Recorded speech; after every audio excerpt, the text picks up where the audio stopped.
Hello everyone, welcome to another DailyJim. This is going to be a quiet type episode. I am outside recording in a foreign land, not sure who's around at night, so don't want to disturb people sleeping.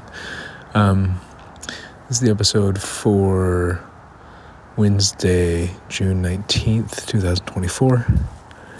I want to talk about protecting our innocence. I went to a jazz club tonight with some of the people from the project I was on and some other people that I know from actually my time in East Africa and here in Berlin. I had a really good time, and we were talking about one of the participants and just how much energy she had for life and just the innocence that she seemed to display. And I told the other trainer, I said, I remember hearing that maybe one of the challenges for men is to learn how to protect our innocence. And I was thinking about that on the walk home and just how I think it's so natural for us to be excited about the world and to really love the world. And I think maybe sometimes it's just learning about how to protect ourselves. And if we feel more confident in protecting ourselves, then the joy comes, the innocence comes, the excitement, the hope, all these things come if we feel somewhat safe in our surroundings. And I was thinking about a conversation I had the other day, actually with one of the participants, and it was about empowering women.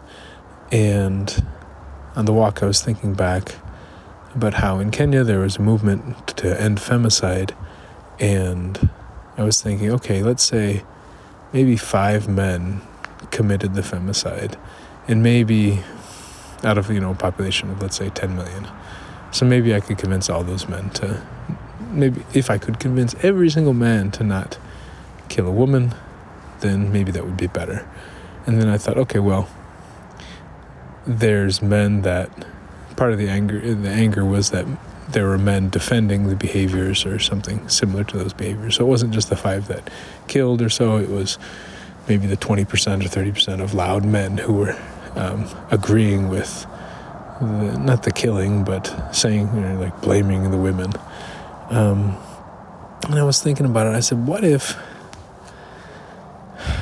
somehow I was magically able to help all men no longer kill women, no longer sexually harass women, no longer rape women, no longer do this stuff? What if that behavior never happens?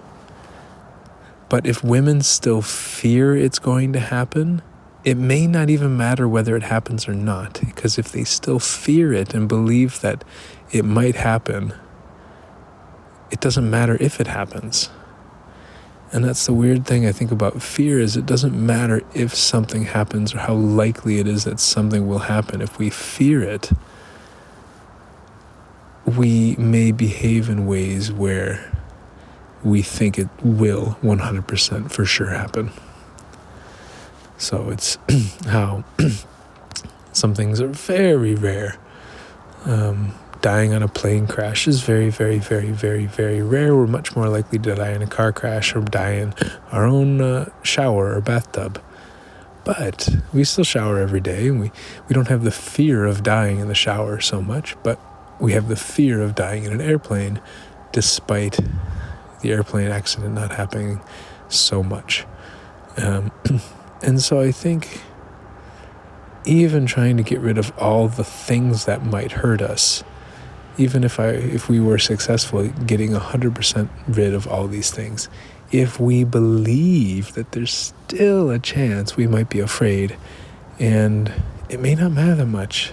And so for me, it's more about how do we learn to have the courage to step into the fear? How do we learn to take steps to make sure we can stay more safe? It's kind of self-defense principles. Walking down the street, I was walking home and I was looking at my phone.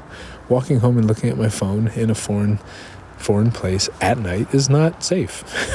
I am not aware of my surroundings, and therefore I can feel more afraid if something were to happen or thinking something might happen. But if I'm walking and I'm looking around and I'm breathing, get my head up, and maybe I look a little kind of fierce, then I feel more confident that somebody's probably not going to try to mess with me. Or I'll see them coming and I can run if I can see them from a farther distance. And so these little tips and tricks can help me feel more safe and keep me more safe. And I think not just safe, but also keep me feeling more hopeful, more alive, more inspired, more etc., etc. Just feeling more and not closing off and shrinking.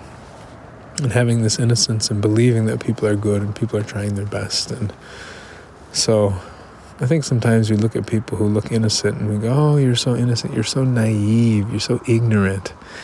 Maybe these people are actually just really good at protecting themselves and rebuilding themselves and knowing how to fight without hurting the other person too much and not hurting themselves too much. And if we get hurt, knowing how to repair.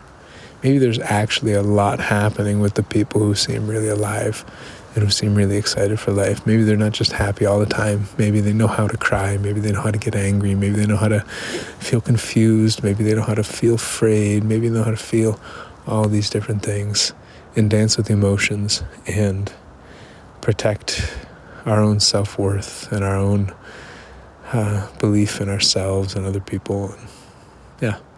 So maybe it's not just being innocent, but learning how to protect the innocence and cherishing that belief in humanity. Okay, that's maybe enough late night jazz scatting rambling after this open jam session. So I will talk to y'all tomorrow. Ciao.